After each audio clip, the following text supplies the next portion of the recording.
"Why aren't you eating dinner?" my father-in-law asked, seeing us for the first time in a long time for New Year's. He must have noticed that there was only enough food at the dining room table for 3.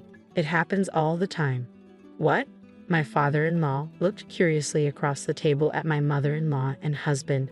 "What exactly do you mean by it happens all the time?"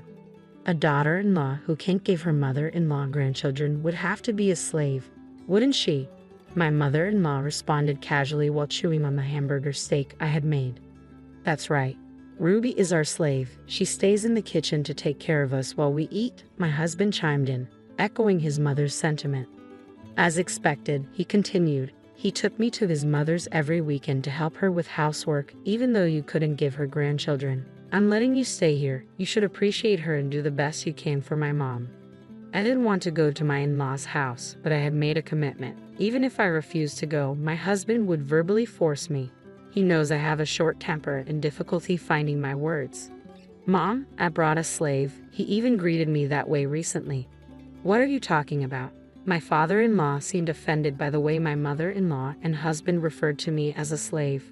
"That's not how a normal family with children behaves. Ruby, it's not your fault.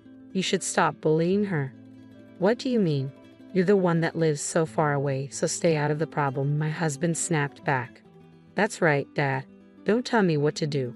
You didn't have to watch Mom lose the possibility of having grandchildren," my mother-in-law added, with a tone that sounded like they were mocking my father-in-law.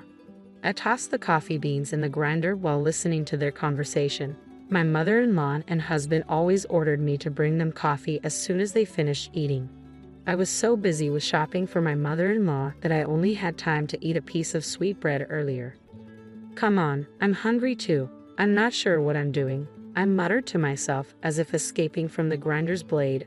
A single coffee bean fell to the floor. "My name is Ruby, and I'm a 37-year-old housewife.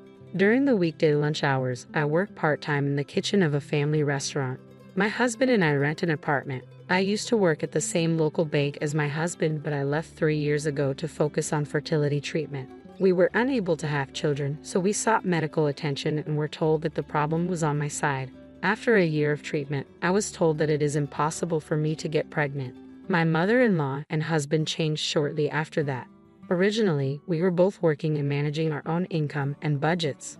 When I decided to leave my job, my husband took on the responsibility of covering our living expenses. He managed our savings, paid the bills for rent and insurance, and started giving me a monthly allowance. At first, we were able to live comfortably on $1,000 a month.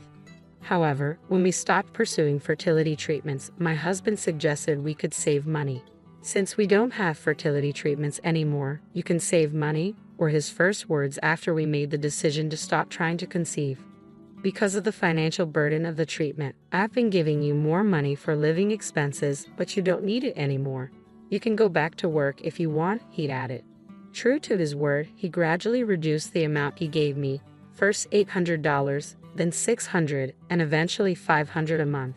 There was a time when I desperately tried to find work, but even then, my mother-in-law interfered. "Working as a full-time employee is not good for a wife," she asserted. "If you don't share the housework, she will divorce you." "So you're saying I shouldn't work?" I questioned.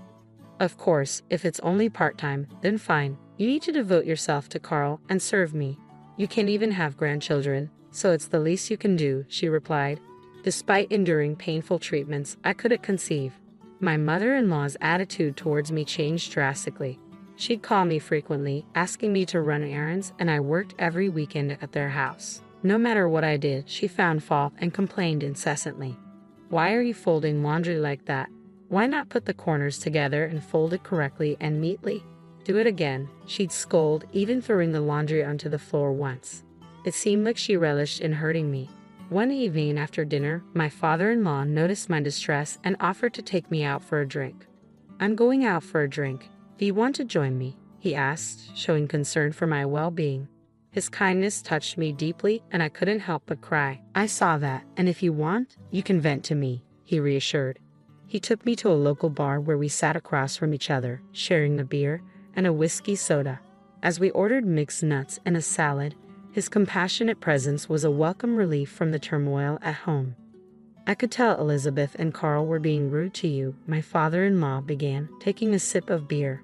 He listened attentively as I poured out my grievances about how his wife and son had treated me since I stopped fertility treatments. I'm blamed for not being able to have children and am forced to run errands, I confided. My husband wouldn't let me work full-time, and he's reduced my living expenses since we stopped the treatments. Now, he only gives me $500 a month. What I hate most is being called a slave, I continued. Elizabeth is not happy unless she gets her way. She wasn't like this before, but she became selfish after having Carl. She would yell at me so much that I began to dislike her, and now we pretend to be a happy couple. Do you think it's because he doesn't want to be with me? I'm jealous my father-in-law has a place to escape to, I admitted. You're not tough enough to make yourself heard, he observed. Yeah, but venting to you makes me feel better, I admitted gratefully. Good, that makes me happy, he said before we had one more beer and one more whiskey soda before leaving the restaurant. However, as soon as we arrived back home, the situation escalated. I'm back, I announced as I opened the door, only to find my mother-in-law and husband standing there. Dad, did you have a night out with my wife? My husband questioned, eyeing both of us. What? I just invited Ruby for a drink, my father-in-law clarified. What kind of relationship is this that you can go out for drinks together? My mother-in-law interjected angrily. Just like your husband said, I retorted, feeling the tension mounting. What are you thinking, Ruby? Isn't it wrong for a wife to go to a bar with a man? You can't give me grandchildren, but you still have desires, my husband accused, joining in the finger-pointing.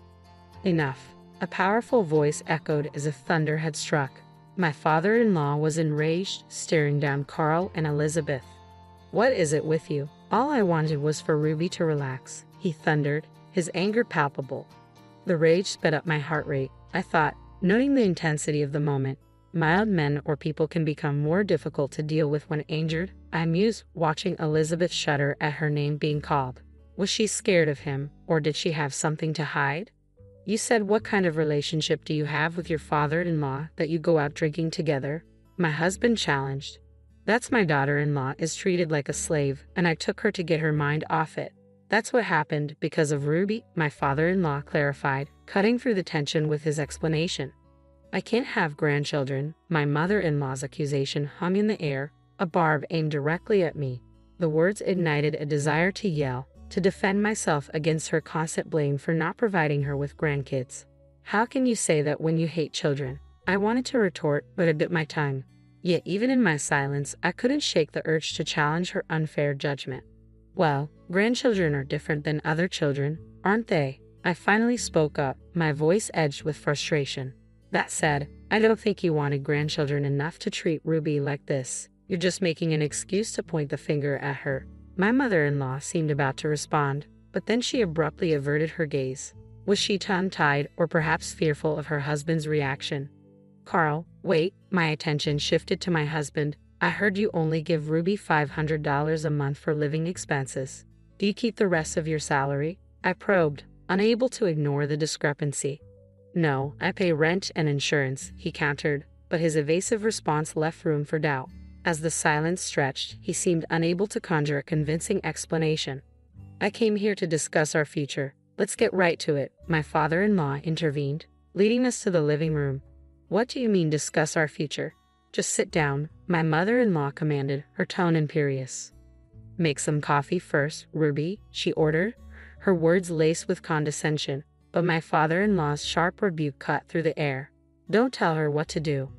I complied silently, sensing the tension crackling around me. As the coffee brewed, my father-in-law resumed speaking, his tone authoritative.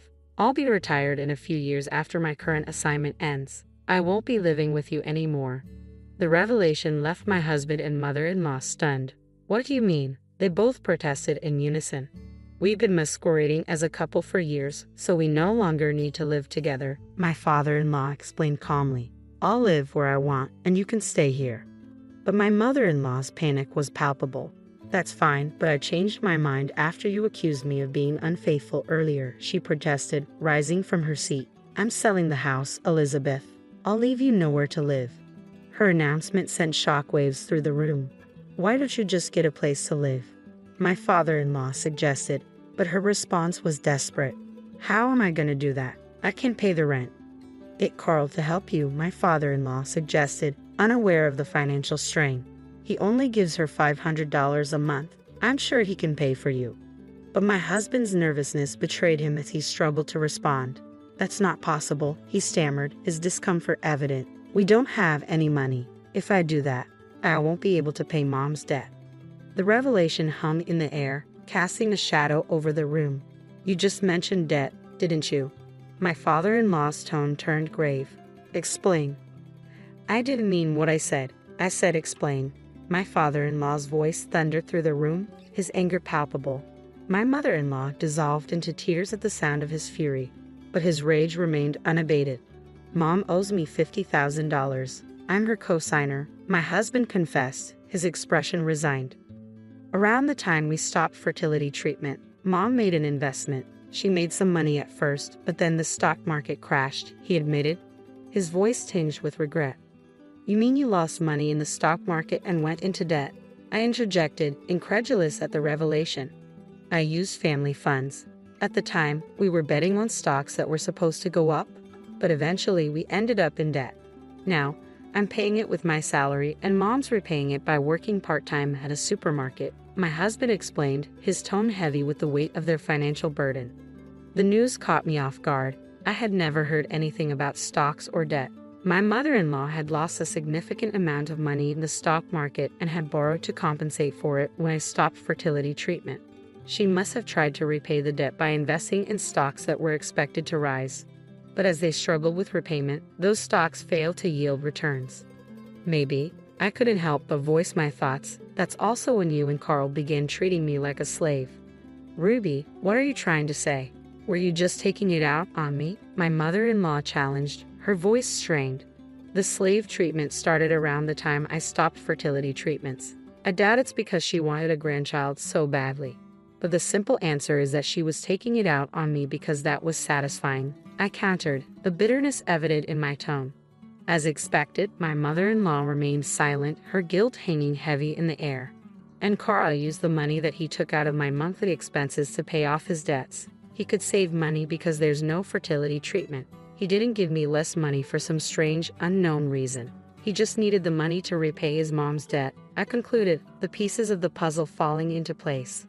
You stupid idiot. Finally, my father-in-law erupted, his frustration boiling over. Even if it's family money, it's money. I worked for and saved for you, only for you to invest it in stocks without consulting me. To top it all off, you lost it all. What the hell kind of money are you spending? My father-in-law exploded, his frustration boiling over. With those words, he abruptly left the room, as if struck by a sudden realization. We all followed him, wondering what he was up to. What are you doing? My husband questioned as we trailed behind him. Show me Elizabeth's stuff. I'll check what she's buying, my father-in-law demanded, his tone sharp. Stop, Elizabeth cried, her voice tinged with panic, but her husband paid her no heed. He swung open the closet door, revealing a trove of luxury handbags. Rudy, are these bags expensive? They're all luxury items costing over $1,000, my father-in-law remarked, his tone incredulous. As he opened a small drawer in the corner of the closet, an array of accessories greeted our eyes, rings, necklaces, and earrings, some adorned with diamonds, rubies, and other precious stones. Picking up a ring, I noticed the engraving indicating it was made of 18-karat gold. Elizabeth, you bought all these expensive things without telling me? My father-in-law's disappointment was palpable. I'm sorry, but Elizabeth began, but her husband cut her off with a look of disgust. All this spending, investing in stocks without my permission, and treating Ruby like a slave. Divorce. I want a divorce, and I won't take no for an answer, he declared, his voice resolute. But how am I supposed to live? Elizabeth protested, her voice trembling. Talk to Carl. I'll sell this house and land immediately. You can sell these bags and jewelry to pay for the move, my father-in-law retorted, leaving Elizabeth speechless. My husband, no longer wearing his arrogant demeanor, nodded silently, his gaze averted. The next day, my father-in-law presented 2 sets of divorce papers. Here, Ruby. If you want to file for divorce too, he offered, handing one to me. I glanced at my husband, who sighed and turned away. Of course, I wanted a divorce, but more importantly, we wanted alimony from these people. That night, as I lay awake, I pondered the events of the past years. How long had I suffered in silence? What did I want now? I had once yearned for a child, enduring agonizing fertility treatments, only to realize I couldn't conceive. I continued my story, holding back the tears welling in my eyes. All the painful tests and treatments I endured in hopes of becoming a mother seemed futile now. No matter how hard I tried, I couldn't have a baby. As I grieved, Carl informed me that since I no longer needed fertility treatment, he would reduce my living expenses. "What are you saying?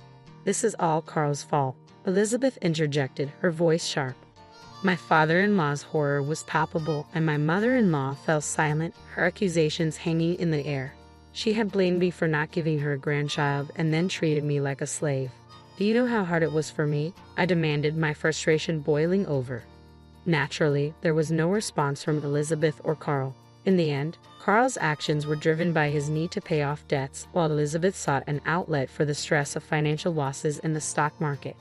"I want you to reimburse me for this," I declared, my voice firm. "What if I say I won't pay?" Carl retorted defiantly. "Sure, I'll talk to my lawyer," I shot back, my resolve unwavering. After the new year, my father-in-law officially divorced my mother-in-law. Within days of putting his house on the market, he found a buyer who intended to tear down the old house and clear the land to build a new one. Left with nowhere to stay, my mother-in-law moved into a rundown apartment, barely holding together.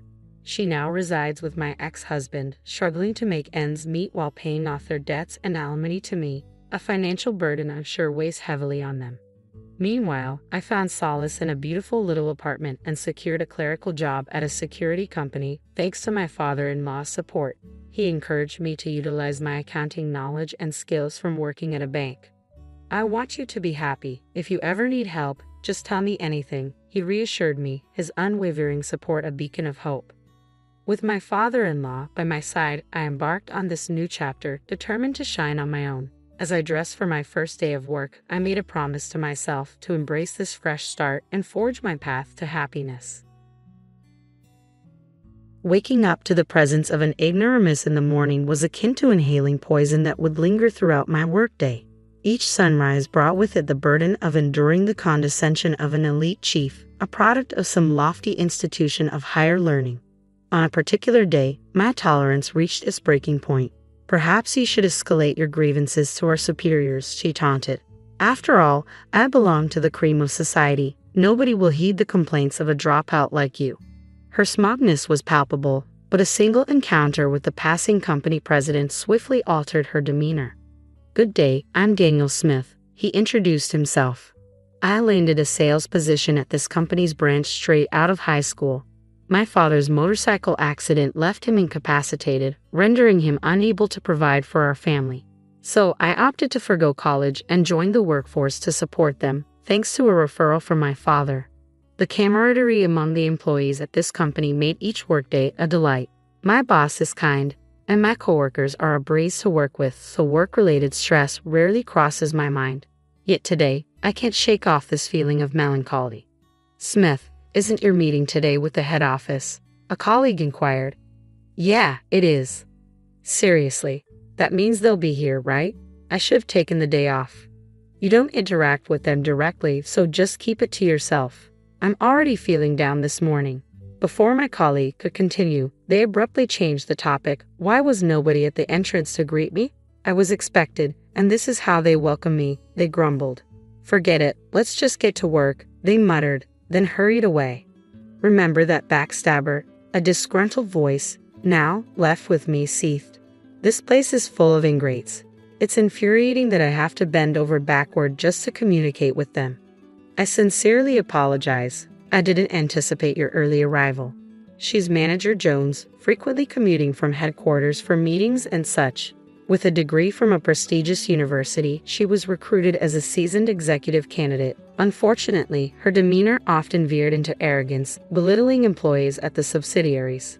"They're all just typical uneducated incompetents," she'd sneer, making me look like a fool. "Let's just get this over with. Could you kindly wait a bit longer for another key person to join us? They're en route." "What? You expect me to wait?" My role is to hit the ground running upon arrival from headquarters. This incompetence is beyond belief. I deeply apologize. You're here 20 minutes ahead of schedule, yet you're being unreasonable.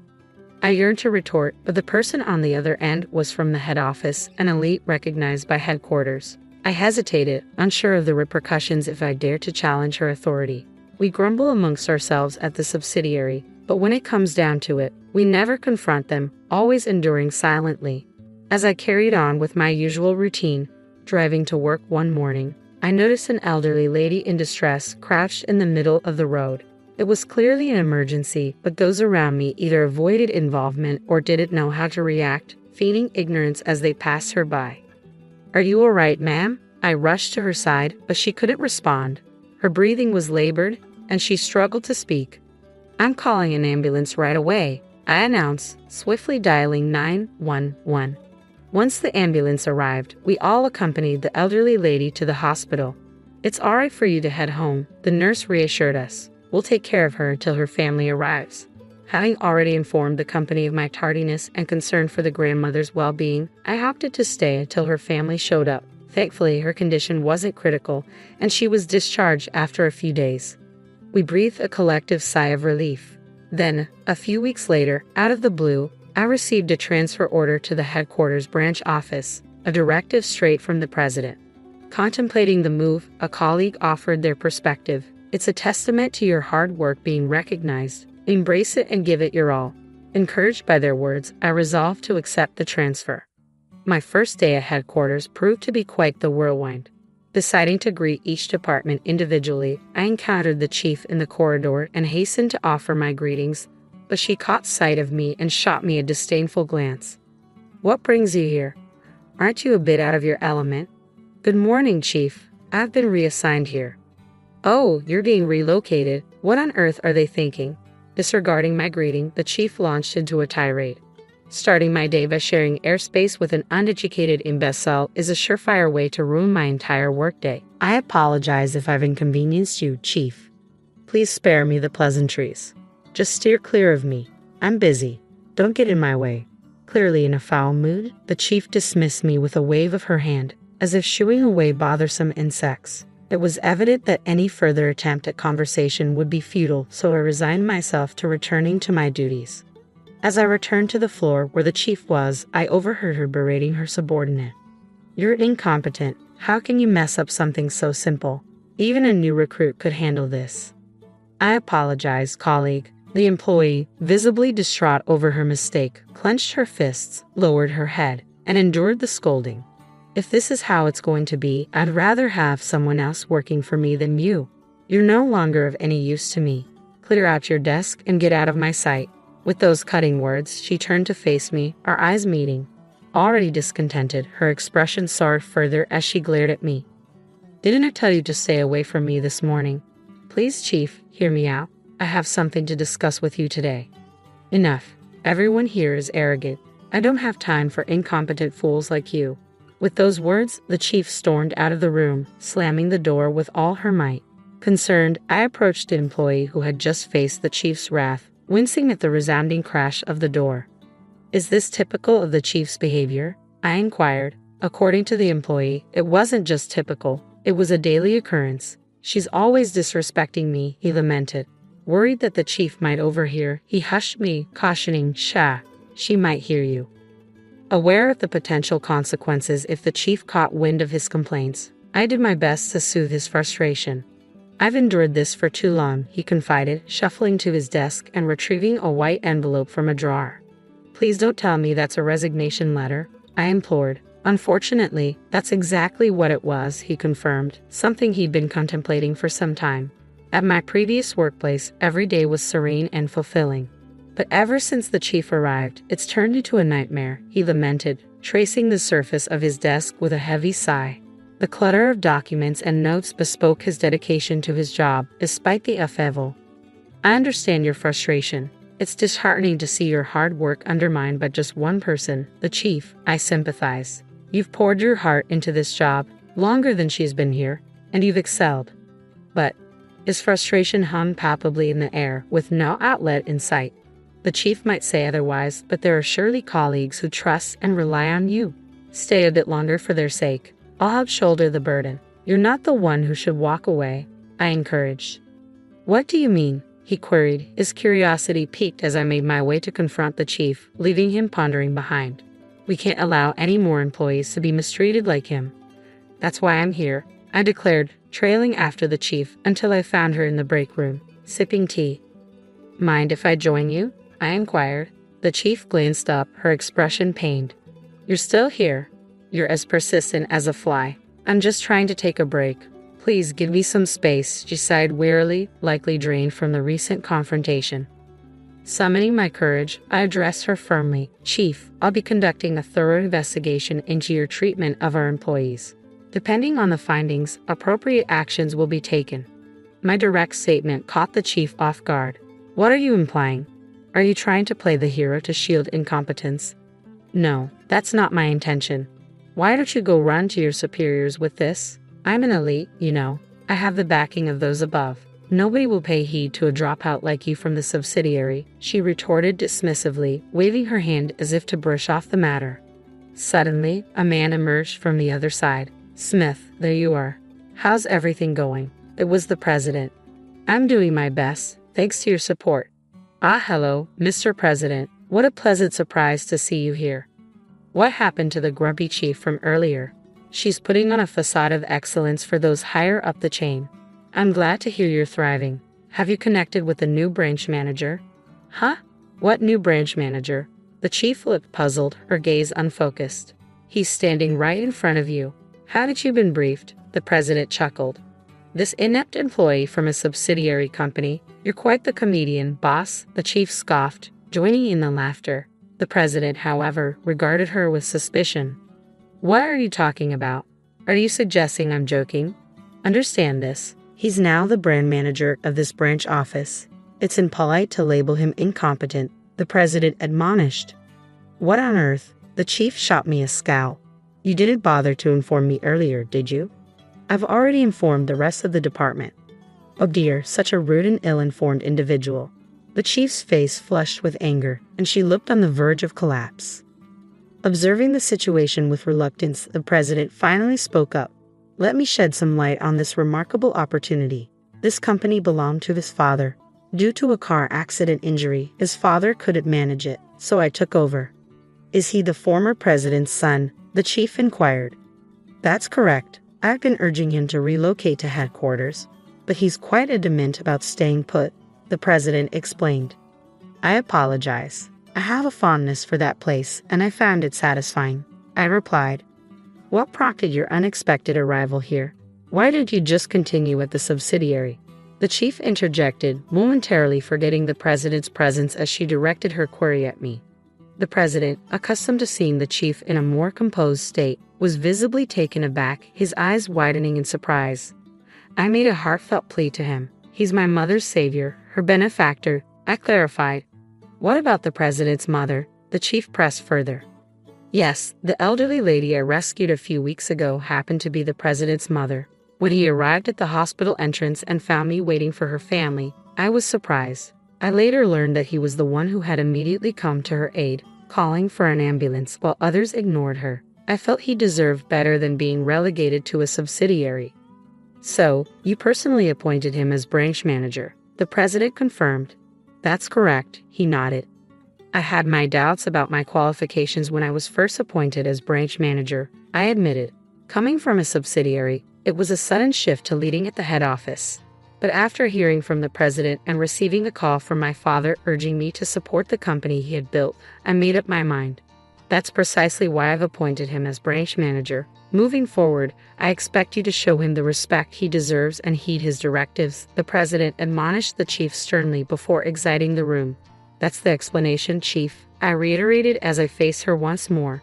You've been mistreating not only your subordinates but also those under your direct supervision.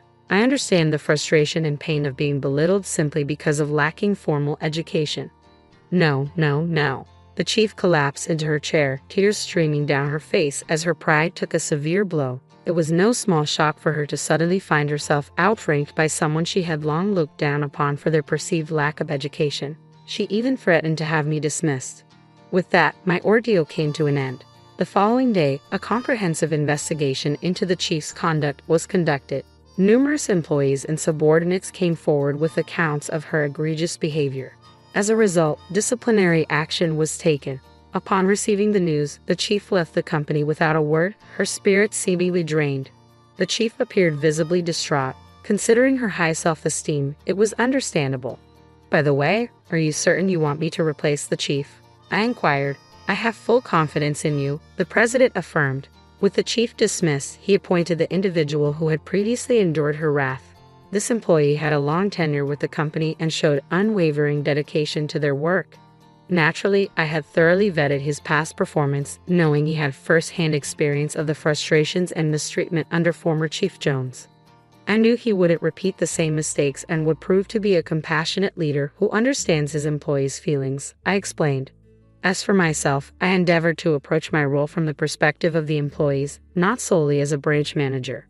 Drawing from my positive experiences with a subsidiary I had previously worked with, I conducted regular interviews with staff, seeking their input. I also organized training sessions for employees in leadership roles, striving to foster a more supportive environment. Through these efforts, the company's culture gradually improved, resembling the positive atmosphere of the subsidiary where I began my career. Will Smith, I apologize for what happened with Jones, but thanks to your efforts, this company is thriving, the president acknowledged. "Oh, I'm apprehensive," I admitted. At a later meeting, I found myself summoned to the president's office for a casual coffee chat. He wanted to discuss the recent developments in the workplace. I'm not getting any younger, eventually. I envision Will stepping into my role, the president shared. "With all respect, Mr. President, I don't see myself as presidential material," I responded. "Why not? Your father would have wanted the same," he countered. "I aspire to remain aligned with the employees, working alongside them to support the company and engage with our customers. Once in the president's seat, that connection may become strained," I explained. The president frowned at my words before abruptly excusing himself. "You have a unique sense of humor. Most would leap at the opportunity," he remarked upon his departure. Am I considered eccentric? I wondered aloud. No, it's refreshing. It's exactly the kind of mindset we need in a Smith, he assured, giving my shoulder a firm tap. "You have a meeting coming up, don't you? Get back to work." I filed for divorce. A poor wife is useless after all. My husband shocked me with these words. Moreover, while I was away on a business trip, he not only filed for divorce but also married his lover. He said, "You married me for my wealth, right? I won't fall for that, so give up any claim to the property." As if I married him for his money. When I confronted my indifferent husband, who had always treated me with contempt since our marriage, he started to unravel and ultimately spiraled down to rock bottom. My name is Karen, and I'm 35 years old. My father passed away when I was in kindergarten, and since then my mother raised my sister and me by herself. I was grateful to my mother but always wished I had a father. I dreamed of living happily ever after with my husband, surrounded by children, though I never knew how many. Life on just my mother's earnings was far from wealthy, but we were happy as a family of 3. However, the poverty I grew up with never left me even after I started working and earning a decent salary. When I was single, my grocery shopping centered around discounted items, and I would stock up during sales if the items wouldn't go bad. Eating out was out of the question. I wouldn't even buy convenience store bunto. For drinks, I would bring tea in a thermos. Before I knew it, saving money had become a hobby. I married my husband John 4 years ago. We met through an acquaintance and hit it off. Unlike me, who grew up poor, John was wealthy from a young age, and our views on money and values were completely different. However, I was drawn to his kindness and the new world he showed me. We started dating soon after meeting, and as I was over 30 and eager to get married, we tied the knot in less than a year. We decided to move into my apartment, which was close to both our workplaces. It was a company-subsidized apartment, so the rent was quite cheap, one of the reasons we chose it as our new home. After marriage, I continued paying the rent, and John contributed to other living expenses. This was how our married life began. John had a somewhat traditional view of gender roles, believing women should quit their jobs and take care of the home after marriage while men should support women. I found these views of his cool and masculine at the time. Before our marriage, he suggested I become a homemaker, saying he would support me. He probably thought of me as a domestic woman, good at cooking and cleaning, which made me happy at that moment. However, I loved my job and had important responsibilities at work. I didn't hate household chores, but being a full-time homemaker wasn't an option for me. If I quit my job and became a homemaker, we would have to leave this apartment as it was company subsidized. Moving to a similar apartment would significantly increase our rent and moving costs. Honestly, John's salary wasn't that high. If we had children, our financial needs would increase, and I would inevitably need to keep working. Thinking about our situation, I decided to earn as much as I could while I could. Since I was paying the rent, I felt I needed to continue earning. I subtly brought up these points, including the need to move out of the apartment, in a conversation with John. This was probably the first time I contradicted his opinions. Hey, about you wanting me to be a homemaker, I'll take care of the house, but can I continue working until we have kids? I want to save as much money as we can for now. Are you saying my salary isn't enough? Or do you just want more money to spend? It's not like that. Kids are expensive, and I want to save up for that. I can even use my earnings for our living expenses. It's better to have more money, right? Right. Your annual income is $15,000, right? It's not much, just enough for the rent, but it's better than nothing. It's better than lounging around at home. Yes, but thank you. I'll keep working until we have kids. Of course, I'll take care of the house too. Though I felt uneasy about some parts, I managed to convince him to let me keep working. But in hindsight, this might have upset him.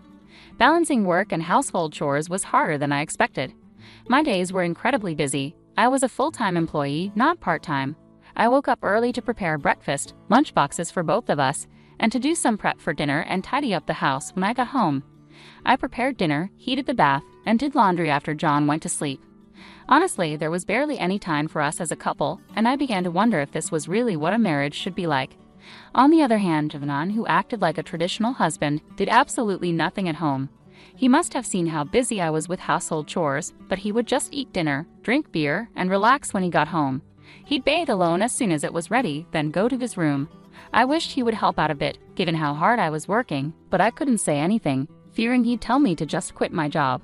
Despite his lack of help at home, I naively hoped he would change once we had kids. However, our relationship had grown distant, making the prospect of having children unlikely. I decided to discuss it with John. Hey, we should start thinking about having kids, right? Kids? You're quite energetic considering you're tired from work and chores. It's not about that. I want to have children. We haven't been married that long. Isn't it too early for kids? Maybe for you, but I'm already over 30. Women have a limited time to have children. It's getting harder to conceive as I get older. It's almost too late. Then we don't need kids. If we have one, you'll expect me to help, right? You know I'm busy with work. I won't help with child rearing. What? Declaring you won't help with child rearing even before they're born is strange, isn't it? I plan to raise them alone, but shouldn't you at least have the intention to help? It's your child too.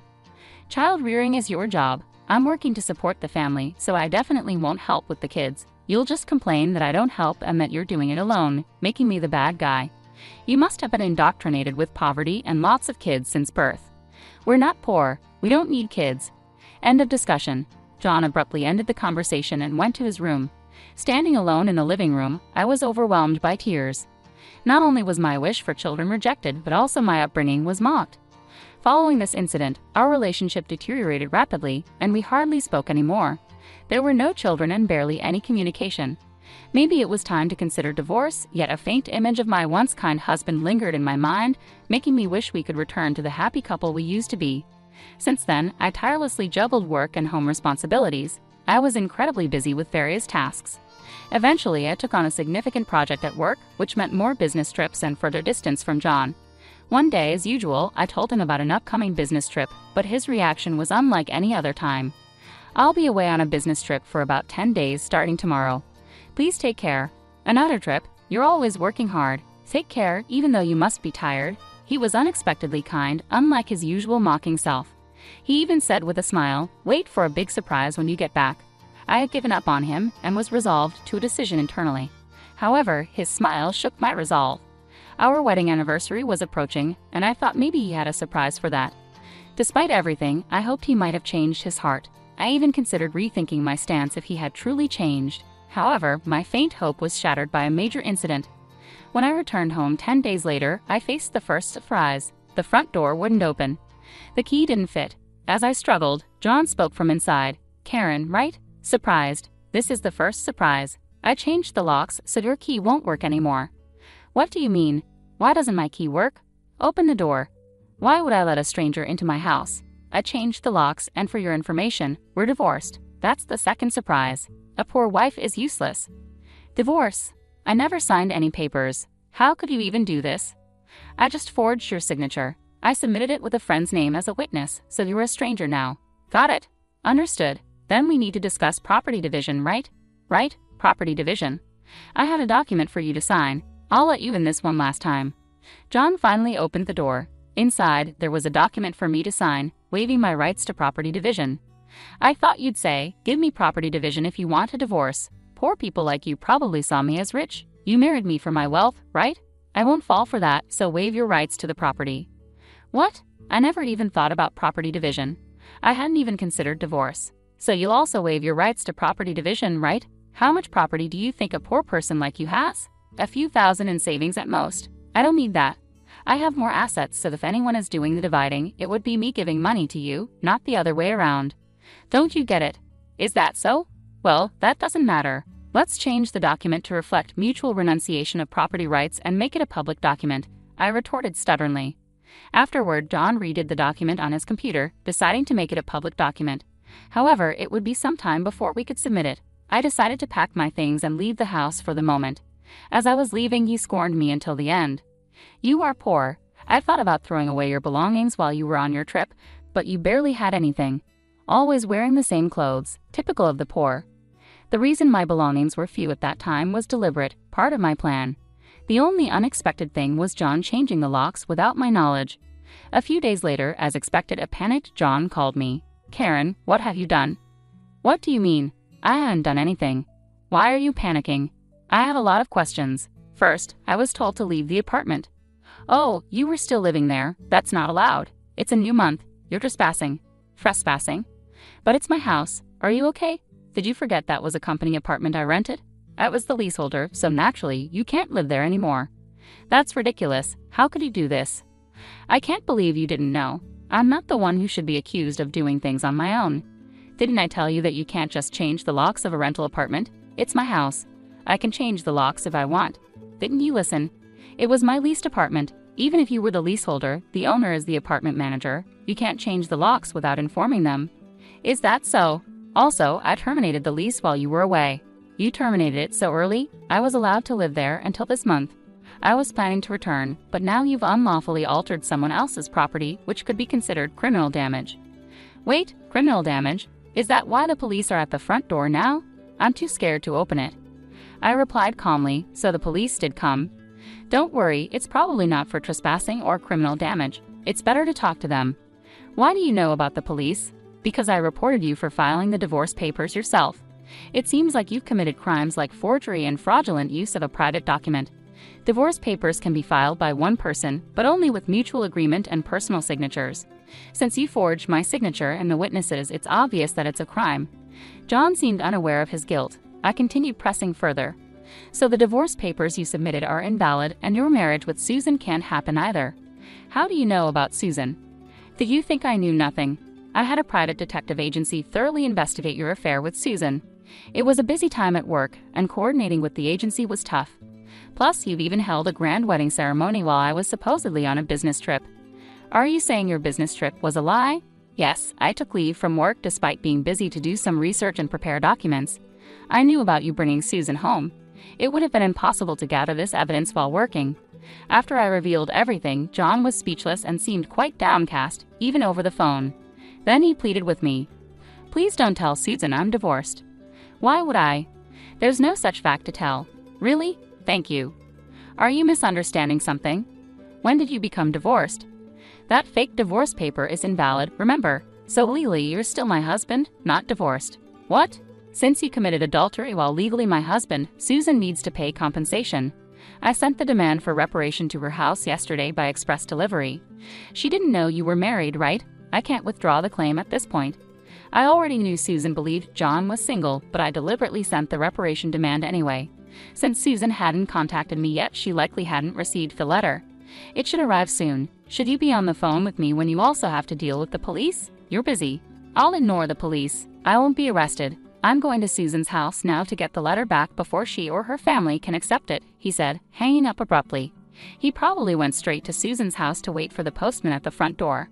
I knew it would be futile because the letter was sent as registered mail to Susan only. Even if he waited for the postman, he couldn't receive it. A few hours later, a dispirited John called me. According to him, there was an incident when the postman arrived. Finally, I'll take that envelope. Who are you? You don't live here, right? I'm practically a resident here since I'm married. I have the right to receive the mail. I see, but I can't give you this envelope. It's registered mail for Susan only. What? Give it to me. Absolutely not. If you're so eager, ask Susan for permission. What's going on here? Susan asked as she approached. Oh, John, what's all this noise? What's happening? Susan, this is registered mail for you. This man insisted on taking it. Sorry for the disturbance. Now I'll be on my way. What's this? A demand for reparation. John, you were married. What's going on here? Sorry, it's just, she's an ex-wife from a long time ago. I was embarrassed to say I'm divorced. I'm sorry for keeping it secret. But it's strange, isn't it? We haven't been dating long, and a demand for reparation. If you were divorced before we started dating, there shouldn't be any problem, right? Well, my ex-wife is crazy. Maybe she's demanding reparation out of spite because I got married. That was the excuse he gave, but such a lie was quickly exposed. The envelope included a letter I wrote along with my contact information. Susan called me directly, and in that call, I told her about the affair, the invalid divorce, and that they had a wedding ceremony while he was still married to me. Although they had a wedding ceremony, they hadn't submitted the marriage registration yet. John wanted to submit it on a good luck day, so it was still pending. He probably delayed submitting the marriage registration due to uncertainty about whether the divorce was finalized. After being exposed, John fled from Susan's house and shamelessly contacted me again. I still had something to tell him, so we agreed to meet at a nearby cafe. As soon as I arrived, John said, "Karen, please withdraw the reparation claim. Let's pretend we've been separated for a long time and officially divorced now. I can apologize to Susan for being secretly divorced and maybe cover it up. You think I'm desperate to stay married to you? I was going to file for divorce anyway, but since you cheated, you'll pay reparation. Just trying to extort money from me, huh? Typical of the poor, you have such a poor heart. You're talking nonsense. Depending on my answer, everything can change. There's still an option where we don't divorce. If I say no, you can't reject it, meaning you can't marry Susan and your marital status will be exposed. Fine, I'll pay the reparation. Just divorce me now. Sign here then. About property division. Property division? How much more do you want to take from me? Reparation should be enough. Remember we agreed to waive property division, right? So let's make it official. All right, you're not as bad as I thought. Thank you. We then went to a public notary, made a public document for reparation and property division, and then to the city hall to submit the divorce papers, finalizing our divorce. Relieved, I exchanged final words with John. Glad we don't have to divide property. What are you saying? I'm the one who benefits from that. By the way, you even have assets. After paying me reparation, Susan will also claim damages. She mentioned charging you for the wedding expenses. That's impossible. I'm marrying Susan. She can't claim that. We're divorced now, so there should be no problem. Still living in a fantasy. You committed marriage fraud. You had a wedding while still married. You think Susan still believes you? Marriage fraud? That's ridiculous. Susan will believe me. Believe that if you want. I heard from Susan directly. Also, weren't the guests at your wedding paid actors? You still owe them. You knew about that.